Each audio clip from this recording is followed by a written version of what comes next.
Hello and welcome to a very special episode of the Tigers Down Under as we celebrate 300 episodes of the podcast, which is quite an achievement, if I do say so myself. I didn't think when we started this pretty much 10 years ago that it would still be going 300 episodes later. So we are recording a little bit earlier, just about 24 hours after a disappointing result against Blackburn Rovers, which we will talk about shortly. But here to discuss the game, the new manager appointment, and then a couple of big fixtures coming up. We've got Dan. How are you, Dan? Yeah, look, I'm not too bad. And we've also got Dill. How are you, Dill?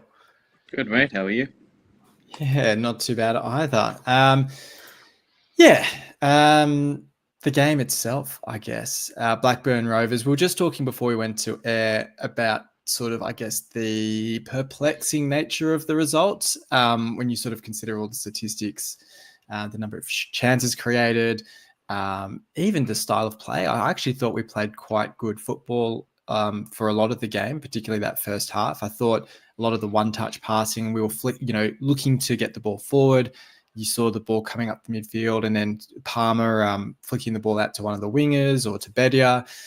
I thought we played some pretty good stuff. And then it's really just that unfortunate own goal to McLaughlin that cost us in the end. But maybe I'll start with you, Dill, because we're talking about the fact you watched this game live. The fact that it was on international coverage meant that we were able to watch on replay. So I watched it this morning in full. But I'm sure watching it live would have been quite a frustrating watch with the nature of the performance. Yeah, first half felt better. You know, it felt good to see the team gelling a bit more than what they have. And I sort of noticed it in our last game with Dawson charge. But yeah, it is a bit of a frustrating one. I mean, I kept nodding off here and there, being in the middle of the night. But the last 20 minutes, 30 minutes was just a long slog of you can tell they're trying to really get into their box and stuff, but they just didn't. Nothing came from it.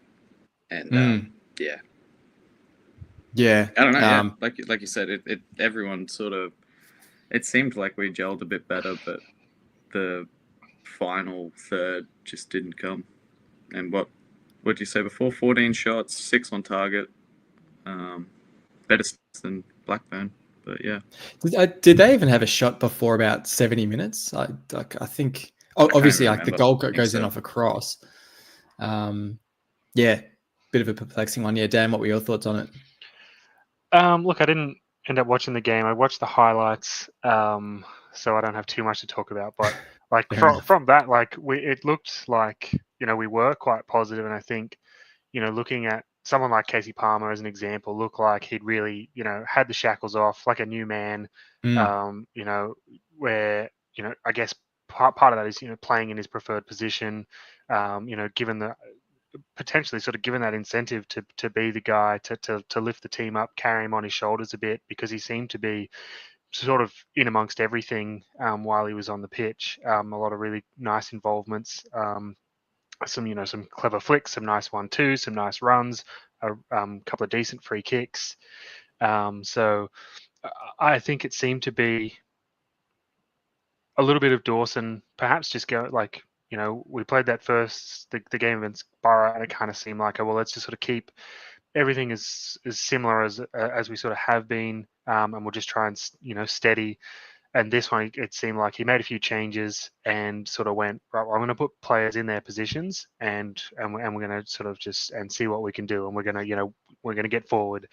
And I think Giles seemed to have a reasonable game in at left back. And a few of those sorts of guys coming in. It was nice to see, Longman on the left, Kamara on the right, from the off, for a change. So, and I think sort of all those little things, we've talked about before, but they make a difference. And I think, obviously, whatever was going on in the back room under Walter, there seemed to be a lot of disharmony with some of the comments, from Palmer. I think sort of basically said, I won't be sad to see him go.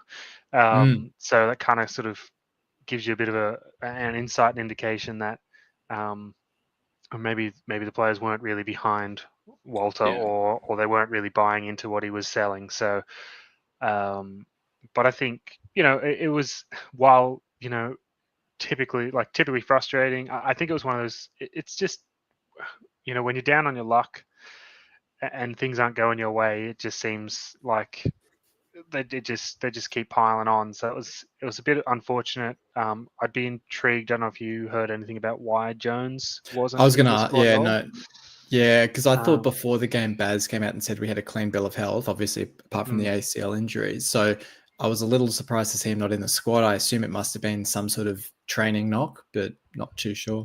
Yeah, because that was probably the only thing that really, not that McLaughlin's like at fault necessarily for the goal. If you want to get real nitpicky, you could challenge his body positioning or his shape or something, but like in those conditions, it's one of those things that just sort of happens, and when everything's sort of going against you, it seems like those sorts of things happen a bit more frequently. If we were flying, I reckon, maybe that still does go in, but I reckon at the other end, when you're flying, that the free kicks go in, and the the Kamaras, get that, just tap that into the bottom corner, and Bedia, doesn't blast it way over the bar, so. Bedia, I mean, yeah. But like, I'm just saying, like, we had hatfuls of really good chances. And I think that's it. On another day, and I guess, I mean, this is kind of a bit of the tale of the tape, like, but on another day they go in, and I think we just have to keep sticking to what we're doing, and hopefully, with a new manager, bit of confidence, tweaks to the play, tweaks to what we're doing, that things will start to turn. Because I don't think we're not playing like a bottom of the table side. I think our results are a bottom of the table, like, position, like, certainly we deserve to be where we are based on results, but I don't think we do on performance. Well, that's right. And I look at like a Plymouth, I look at to an extent an Oxford, like those sorts of sides, and like they play like sides really in a relegation battle. We're not conceding hatfuls of goals. Apart from that Norwich game, we haven't conceded more than, well, I think, what was it, 3 goals against Borough. But apart from that game as well, we're not conceding huge scores. We're not looking, wide open as we did in that Norwich game. And I think one of the big differences to the, the Volta era, where we would be saying, oh, we should have done better because we had this chance or that chance, where it was 1 or 2 a game. We're now creating multiple chances in each game, where it really just feels like it's a squad down on confidence more than anything, where you're completely right. Like we were talking before we went to air, where you look at, say, the Cardiff game where we won 4-1, where Zambrano scores a deflected goal from a corner, where Balumi is putting a cross into the box, which just beats everyone and goes in the bottom corner, where you go, that luck's just not falling our way at the moment. And instead Blackburn are scoring off a cheap sort of cross into the box that gets swiped in by the defender, where it really does feel like all our luck's going against us at the moment. And maybe it does just take, say, us coming in, getting a bit of confidence in the squad, getting, a gritty win on the board, and that confidence and that belief turning around, because it's a really tricky one, because you look at the squad and you think, and the performances, and you think it's got to turn around. But then at the same time, the really worrying thing, and I was saying in the chat this morning, is it does become really difficult to kind of start to, not to believe that we can stay up, but it's like you look at the sides around us and the games played. It's like they have games in hand on us, and you look at almost the points per game from a mathematical point of view of how many points we'd need to stay up, and you're thinking, okay, so we've got, how many games have we played now? Almost close to 20, and so you're thinking maybe you've got sort of 20, 25 games left, or maybe 30 games left, a bit under 30 games left. And you're saying maybe you have to win sort of 16, 17 of the 30. So you're saying you almost need more than a win in every 2 games. And you start to go, geez, unless Sayers can get us on like a, 3-4 winning streak in a row, it does start to become pretty worrying to see, even if we do have an upturn in form, even if we do start to see the squad pulling in the right direction. Hey, even Walter managed a 3-game winning run. Yeah. It just puts so much, and we'll talk about the appointment of Selles in a little bit, but it just puts so much weight of expectation on him. And literally the only way is up from here. We're on the bottom of the table, but you said it yourself, Dan. I mean, like the 5 changes in this game really did sort of turn over the squad to try and save on. I thought Alzate off the bench, for example, I thought was really good. It does make me question, this focus on January recruitment, trying to get in a number 6 to replace Zambrano. I don't think we need it. I think between Alzate, Slater, Puerta, Simons, we've got good players there. I don't think the defense, as much as we're not keeping clean sheets, I don't think the defense is a huge issue. I think it's just we just need more attacking options. Yeah. You're talking about Bedia before in terms of chances. I thought he had that chance where was it Palmer squared the ball to him in the box, and all he has to do is sort of turn around. And I don't know if it was on the highlights that you saw, Dan, but he just has to basically sort of open his body up to take the shot, but instead he sort of turns and has his back to goal and plays it backwards, and you just think you're in almost a perfect position to take the shot and you just don't take it. And it's just, I don't know if it's a confidence thing. It just feels really frustrating at the moment where something's just not clicking in that final third. Yeah, just about the only thing of Bedia's in the highlights was where he beats 2 players or sort of on the turn in the box, and then turns and then has blasts it with his left foot away, and you just he's such an enigma because his footwork is great. Like he seems the perfect striker to play in a 2 where and a wrestle that he had with someone to win, I think the Palmer free kick. I think that was like the two involvements they showed of Bedia. I can imagine if Burstow was sort of a bit more prolific, it'd almost be perfect playing him and Bedia together, where you'd have Bedia as the player holding the play up, beating the press, creating space, playing Burstow in, rather than playing like we don't have strikers. Like the fact that we play this 4-2-3-1 system, but we have strikers who aren't suited to being lone strikers is sort of the biggest enigma of our transfer business. I think like certainly the forward line is where we are going to need to recruit, but it's going to be really interesting to see what happens. I think because January is always an inflated market. We're kind of probably going to be relying on trying to nab probably a loan or something again, where you're going, here's a quality player who's maybe not getting in there in the matchday squad for the club that they're at. Sort of like Carvalho last year, but probably not as high profile. But sort of that sort of vein where you're going, we know they've got good attributes, but they just can't get it there. But if they come here, there's they'll get a run of games because everyone else is useless. and that's it. It's almost and it's also that interesting dilemma where because of the injuries to Balumi and Miller, you're sort of bringing in players knowing that they're potentially not first choice next season if we were bringing in permanent transfers. So it's whether you bring in, I don't know, like a Premier League loanee, or you're almost doing it in the reverse of what we did last season, where you'd now be looking to bring in those temporary players. Keane Lewis Potter, is he doing much for Brentford these days? Maybe fancies a loan, but deal. I mean, summing up the game, I guess, but we're sort of talking there about the chances lacking in that final third. You sort of agree, it's sort of the focus of the business in January needs to be attacking options. Yeah, 100%. It's funny because I think we keep talking about like it's a game of inches, but I feel like we're inching closer to like actually getting over the line, and we always talk about sort of making more luck for ourselves, and it's been falling away, but I think we're getting closer, and that's the solution. I think is obviously investing in the front line. I would really love if ACL injuries weren't a thing, because I could really do with those boys back. Like I saw a great comment that was basically just we don't have any game changers or match winners in the squad at the moment. It just feels like Balumi is that player that we're really massively missing.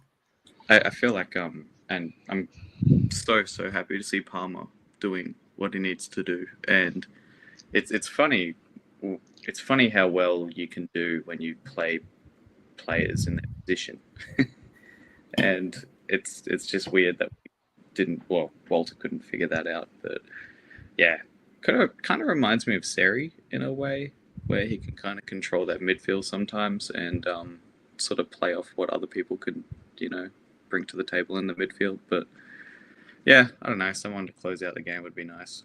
And we don't have that at the moment. Yeah, I do sort of wonder. I mean, Dan, you talked about the chance that Kamara had in that sort of bundle of bodies in the Blackburn box, and you just sort of think, if he can get a goal under his belt, does that give him the confidence to really go on with it? Because he does still feel like, we did see him on the right against Blackburn, and he looked somewhat better, but still just seems really down on his confidence.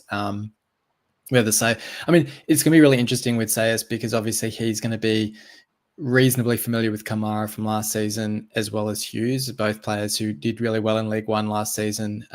So Sayers will be pretty familiar with how they did for their clubs. You'd hope that means he's pretty well versed in how to get the best out of them, or at least familiar with their style of play.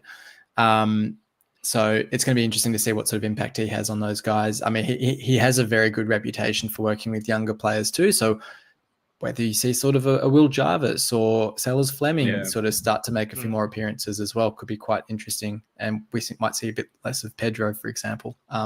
Not too sure. All right, I might start with you then, Dill, if you have votes for this game. I actually have the same. It's Palmer, Hughes, and Longman.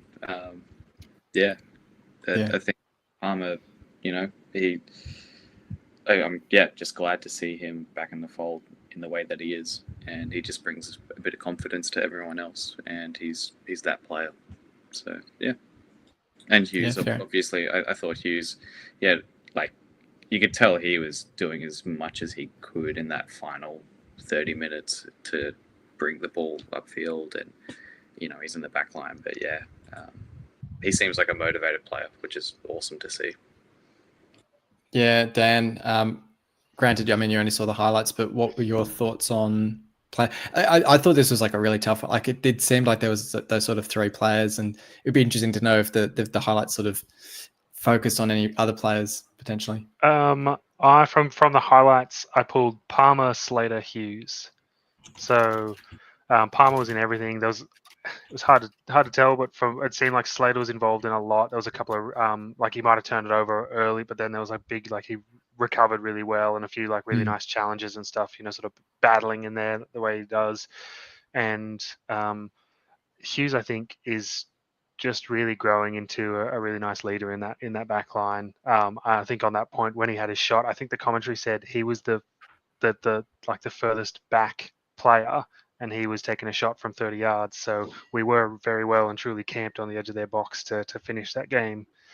Yep. Yeah. I think Slater's a good shout as well. Actually, I also went Palmer, Hughes, and Longman, but I actually saw a really interesting point that Coyle's not playing as well as he did to start the season, and whether that would potentially lend itself to sort of a reshaping of the back four, and whether I could see someone like Hughes long term as potentially a captain replacement, just in terms of you can see the shape and the organized structure of that back four when Hughes steps back into it, that I think he's a really calming presence, and he's very, like you said, he can be the deepest man to collect the ball, to break up Blackburn attacks, but then will also be the one sort of surging forward. Very Greaves-like, where he'll get forward and get those opportunities as well. So I think he's pretty young though. Hey, he's only 22, I guess. I think 21. Oh yeah, 21. 21. Yeah, there you go. Yeah, so big future ahead for him. Yep. Now, last week we did talk about managerial appointment, and I was very confident in saying I don't think it would be someone already in a job, because we interviewed 6 managers, hadn't had permission to speak to anyone in a job. So I thought, no, it's not going to be Sayers. It's not going to be Eustace. And then just about 12 hours later, the news broke that we'd had permission to speak to Sayers, and everything moved quite quickly from there. So it was a very fast-moving story. I guess, Dan, I'll start with you. Thoughts on the appointment overall, and what it means kind of for the rest of the season, and our prospects of, just depressingly, our prospects of staying up. I think everything else is sort of off the table for now. No, it's fine, because we're going to win 20 in a row and storm into the top 6. I think I was actually trying to do the maths today. I was like, are we mathematically out of top 2? Are we mathematically out of top 6? What are we starting to rule ourselves out of? Probably. But look, I think it's good. I think it's a real good appointment. Again, it probably surprised me as well because, as you say, like was in a job. But obviously, like Reading, whatever they would do in there, because they've already replaced him, so they obviously lined some stuff up very quickly. Well, I think it's just one of their assistant managers. I think they've basically just done the internal appointment because they just cheap out on everything. Yeah, fair enough. But oh well, either way. But like yeah, it was surprising, but he's got lots of experience, in English football. He plays attractive football, likes to work with young players, all of the hallmarks, all the things that that we've sort of been asking for. So I'm looking forward to seeing how this develops. We don't have too long to wait, but yeah, I think look, I don't know. It's I think it's a good appointment. I think that all the things that we asked for, as well as without rushing the decision, getting it done quickly and getting a good candidate in. I think we sort of ticked all those boxes, which gives him a few games to sort of assess the squad. Because he'll still get with the Christmas and stuff. What, I think like it's four, like 5 games, games? Yeah. So like a fair bit of time, or like lots of opportunity to explore the squad, see what he's got, and be able to say like, well, I think this is what we, the sort of player we need, in January. So I think, sort of on all those accounts, I think it's pretty good work, and I think, he's a young manager with a reasonable record, even though he was, we got him from League One at Reading. But I think I'm pretty excited to see what he can do for us. 11 wins in 12 home games as well. If he can bring that to the MKM, I think people would be pretty happy. Dill, what were your thoughts on him? Just everyone, like all these, Reading fans are talking about how great he was, and we're really lucky to have him. So that inspires confidence, and I hope that inspires confidence across the team, the fans. It's a great thing. And he was at Southampton, I think, for a little bit there. Yeah, I mean, he he drew some pretty bad cards there. Like I don't think that maybe was his fault that I think that was when they got relegated. Yeah, I can't remember which teams it was exactly, but he was undefeated against. So he won his first game in charge against Chelsea 1-0. And then I think he had like a 3-3 draw with Arsenal and a 4-4 draw with Liverpool. And it might have been Man United as well that he got a draw with. So he got some draws again. Like he was undefeated against most of the big clubs with some pretty high scoring draws as well. So you'd like to think, like we're sort of saying with this Blackburn game, it feels like for us, we just need to be, throwing the shackles off and scoring more goals. So you'd like to think he might be able to bring that attacking flavour to the side. Yeah, 100%. Yeah, I'm really excited to sort of see how he, just sort of meshes with how we like to do things at Hull City, and it seems like he's had some pretty good fan engagement already, from what I've seen on Twitter and whatnot, and just Reading fans talking about him. But I'm excited. I'm now tipping 3-0 again for everything, which is a good sign. If things are bad, it's 1-1. But hopefully we're going to be back. And honestly, and you're saying before, like, if anything sort of, if luck went our way, we could have won Blackburn at, 3-0. But I feel more confident saying that for that game compared to some of the previous games. But yeah, I reckon he'll, hopefully he hits the ground running, and I don't know what his assistant staff look like or if he brought any in. Yeah, he brought 2. I think he's bringing 2, yeah. Yeah, cool. Because I think, we lost 2 as well. Because Walter took 2 with him, so... Yeah. Do we know it's going to be now? It's what, sorry? Do we know where Walter's gone? Does he have a... No, I was thinking of keeping up. Yeah, it's back to Mum's house. He's crying in her apron. Yeah, well, apparently Hamburg are potentially sacking their manager because they've been doing too well. So I wouldn't be shocked if he ended up back there potentially. Would be interesting. I think the biggest frustration for me is you look at the Oxford loss, 2, 3, 4 games ago now, where you think at the time it felt like that was the point where Volta should have gone, and you think we've basically wasted, call it 4 games since then without making that change, where we are now bottom of the table. Selles doesn't really have that time to, build into the season and bed in his style. Yeah. Like he just needs points. Like as harsh as that is to say, and it's not like if we lose the next year, it's he needs to go. Not saying that, but it's just that's the point of the season we're in now, where if we do lose another 2, 3, 4 games before the new year, we'd almost be cut adrift at that point. So Yeah.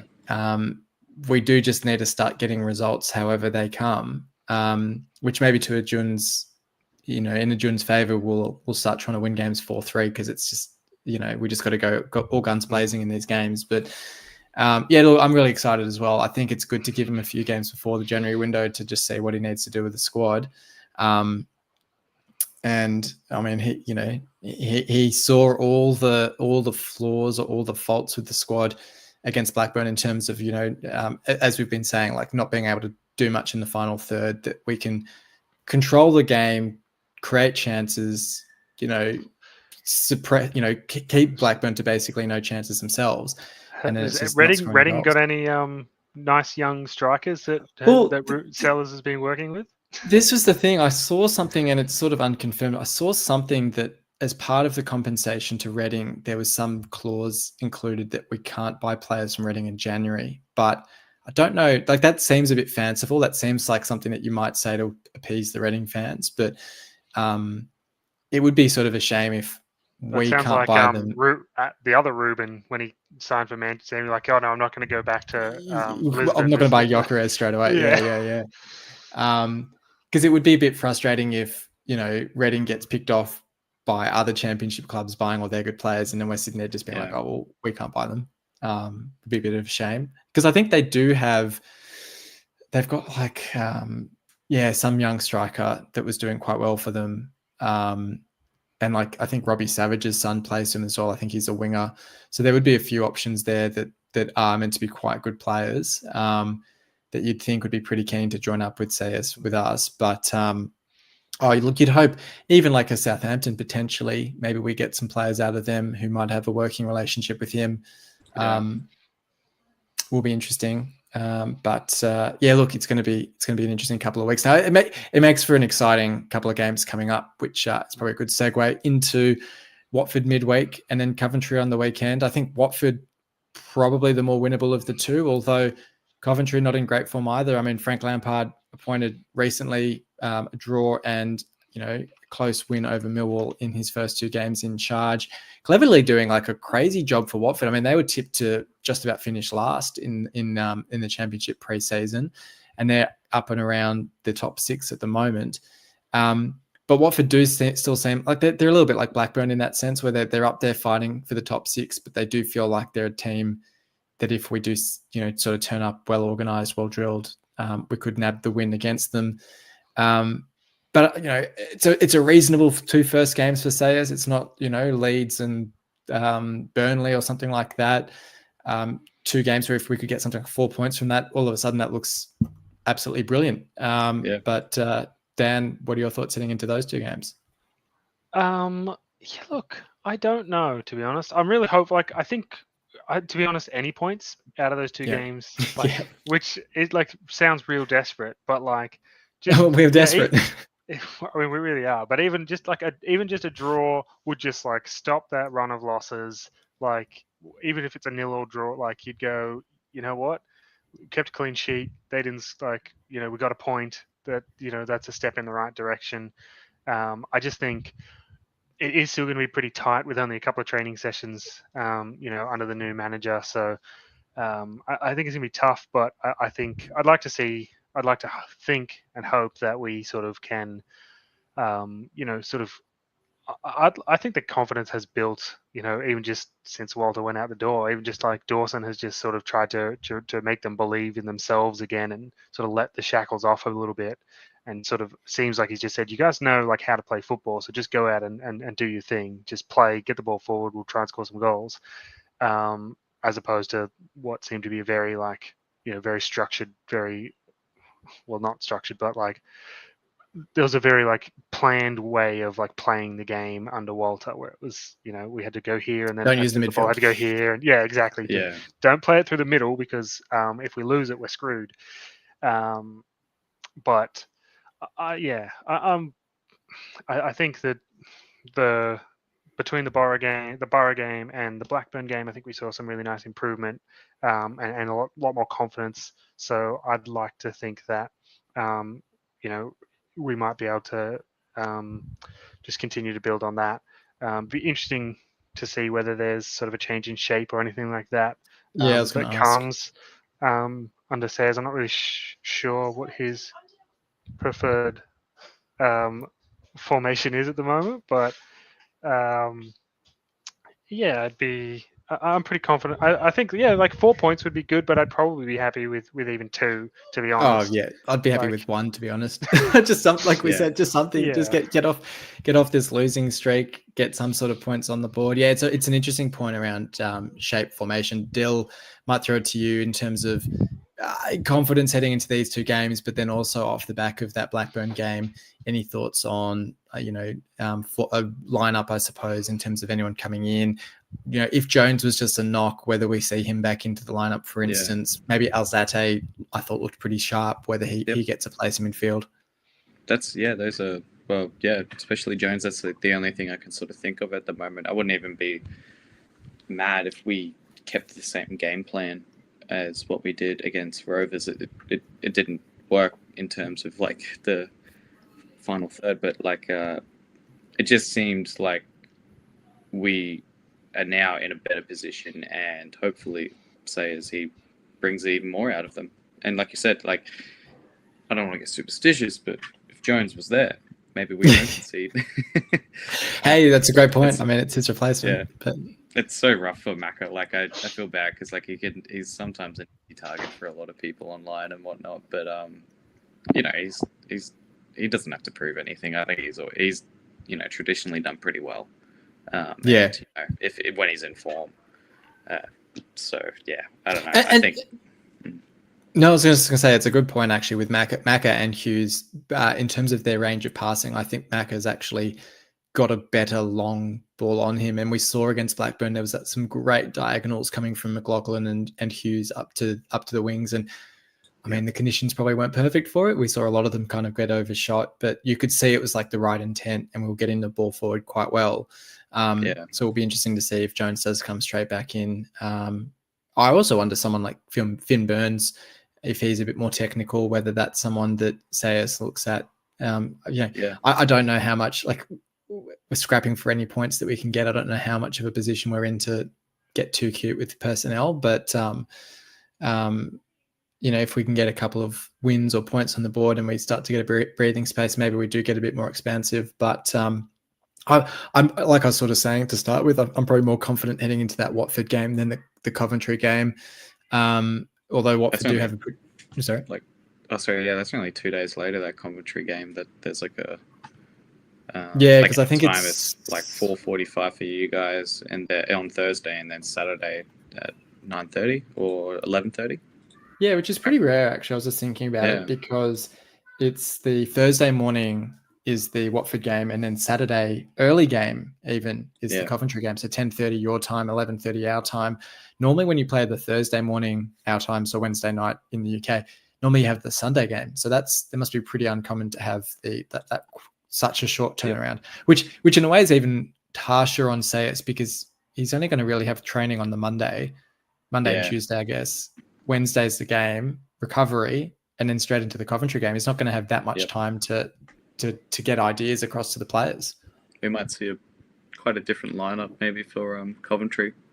Mm. They might, if we're more confident on the Watford game, just do what's working, and then Coventry seems like, if it, not that it's a write-off game, we don't want to be writing off any games, but that might be a good one to sort of bring out, other people in the squad that might not have as much time. So I'd probably expect that we will see a fair bit of rotation just for that, Sayers just to be able to see the squad, see who is picking up what he's, even if it is only a few sessions, who's picking up what he's putting down, so to speak. So I dare say there probably will be a fair bit of rotation I'd expect between the two games, I reckon, just for that purpose, so he can go, all right, I've looked at pretty much most of the first teamers now. They've all had a decent run, and then he can sort of make some decisions from there. Yeah, and actually, it's a good point as well that, you know, as I was sort of saying before, with Coyle not necessarily being great, I thought actually Giles looked pretty good. I mean, he's got a pretty low bar in terms of his level of performances, that he doesn't have much to exceed to kind of qualify as a good Giles game, unfortunately. But it almost makes me wonder if we would see Drame come in on the right for Coyle potentially. And as you say, Dan, it's actually a really good excuse if the games are that close together to say, let's not run Coyle and some of those older players into the ground. Let's give them one game each, give Drame Watford potentially, go for, hey, you know, revolutionary idea, but we'll have a right back at right back, we'll have a left back at left back, we'll have Kamara on the right, Longman on the left, and just see what we can produce. You know, I'm curious as well, like it's a little bit further down the line, but Rushworth, who looked really good apparently in that friendly in Turkey and then got injured, if he's back at any point, whilst we sort of think he's probably going to go back to Brighton, he could end up being a keeper that Sayers actually really rates and wants to sort of execute his style, whether we see him come in at some point. But that's probably a bit further down the line. In terms of the Watford game, then I guess from each of you, start with you, Dan. Prediction or score prediction, like in terms of, you know, confidence in this one. 1-1. 1-1. Fair enough. Dill, you going for the 3-0? I think the safe bet would be 1-1. The safe bet's the 3-0. Yeah, we'll go 3-0. Yeah, fair enough. Look, yeah, I'll go 1-0 to us. I really like if we can get a win in his first game. I just think the confidence and the belief that creates, not just amongst the players but the supporters as well, would be so massive. And then Coventry game, Dill? Maybe 1-0 for that. 1-0. Dan? Well, if Dill's going to take my 1-0, I'll go 3-0. 3-0? I'll go ultra confident. Look, you know, I'll to Coventry. I'm going to go 4-0 to City. Just, you know, absolutely batter them at home. Give the home supporters a good sort of Casey Palmer for a double. Oh, look, it's all set Longman. up for him, isn't it? Yeah, and Longman as well. It's all set up for him. It may be a Burstow goal as well, just to cap things off. But you know, we just need some belief, right? Like it's so hard when you're on, you know, a 6-game losing run to see the light at the end of the tunnel and to see how it can turn around. But it is easy to forget we aren't cut adrift just yet. Like we are only a couple of points off safety as things stand. Even with all those games in hand for the other teams, they have to win those games. And, you know, as the season would suggest, they're not actually in a position to win most of those games in hand. So if we can get, call it 2 wins in the next sort of 5 games, all of a sudden you're looking at mid-table and you can go into January a bit more, you know, it makes a more attractive position for players to come into the club and all that sort of thing as well. So you know, just hope that things can get off to a good start. But I think it's going to be a very interesting week, I think, we've got coming up with these 2 games. We were going to have Ant join us, but I think he must have gotten caught up with other things. Hopefully he's had the chance to at least watch along for a little bit of this one. But it was a pretty special episode, doing our 300th episode of the Tigers Down Under. So very much appreciate both of you for managing to join us for this one. So thank you for that, Dill. Cheers, mate. Thank you. No problem. And thanks, Dan. I mean, you've been along for, I would like to suggest, actually, I'll pull up the stat because I do have it in front of me. Where is it? I've got the number of episodes everyone's done. So, Dan, you've done 135 episodes. This is your 136th episode. Just about half of the episodes, which is pretty incredible as well. So a massive thank you to both of you. Dill, you know, new this season, but absolutely a valuable contributor to the podcast as well. Cheers. Thank you. 135. No worries. It's a lot. Yeah, that's crazy. Thanks for having me. Thanks for letting me talk so much nonsense for all these last few years. No, not a problem at all. And of course, a massive thank you to the listeners, the viewers as well. If you've been listening along, smash that like button on YouTube, give us a review on Spotify as well. We just saw our Spotify Wrapped 4.9 rating is pretty nice. So always much appreciated as well. All the support that we get from the viewers out there as well. To still be doing this after 300 episodes and close to 10 years is a pretty amazing effort. So with that, I'll sign things off.